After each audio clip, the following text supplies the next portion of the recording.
Friends, ఈరోజు మనకి నార్సింగ్ జంక్షన్కి ఎగ్జాక్ట్గా హాఫ్ కిలోమీటర్ డిస్టెన్స్లో ఉన్న pollution free cantonment area near by అయితే ఉన్నామండి. ఎగ్జాక్ట్గా 100 ఫీట్ మెయిన్ రోడ్ నుంచి ఏదైతే జూమ్ చేసి చూపించానో వాకబుల్ డిస్టెన్స్లోనే ఈరోజు మనకి 3 BHK ఫ్లాట్స్ అయితే ఈరోజు ఈ స్టాండర్లోన్ బిల్డింగ్లో సేల్కి రావడం అయితే జరిగింది. ఈ బిల్డింగ్కి మనకి 4 సైడ్స్ రోడ్ అయితే ఉంటుందండి.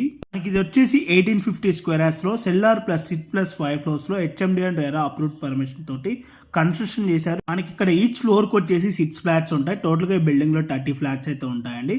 మనకి ఇక్కడ 3 BHK ఫ్లాట్ సైజ్ వచ్చేసి 1425 SFTలో ఈస్ట్ అండ్ వెస్ట్ ఫేసింగ్ అయితే అవైలబుల్ ఉన్నాయి. ఈ ఫ్లాట్కి యూడిఎస్ వచ్చేసి 60 స్క్వేర్ యార్డ్స్ అయితే వస్తుంది. ఈ ప్రాపర్టీకి సంబంధించిన లొకేషన్ హైలైట్స్, ఎమ్యూనిటీస్ అన్ని కూడా వీడియో డిస్క్రిప్షన్లో అయితే క్లియర్గా ప్రొవైడ్ చేయడం అయితే జరిగింది. ఫర్దర్ ఇన్ఫర్మేషన్ కోసం ఆన్ డిస్ప్లేలో ప్రొవైడ్ చేసిన నెంబర్కి అయితే కాల్ చేయండి. మనకి ప్రైస్ వచ్చేసి 6799 for SFT plus 6 lakh amenities అయితే కోట్ చేస్తున్నారు. ఓకే అండి, thank you for watching video. Please like, subscribe.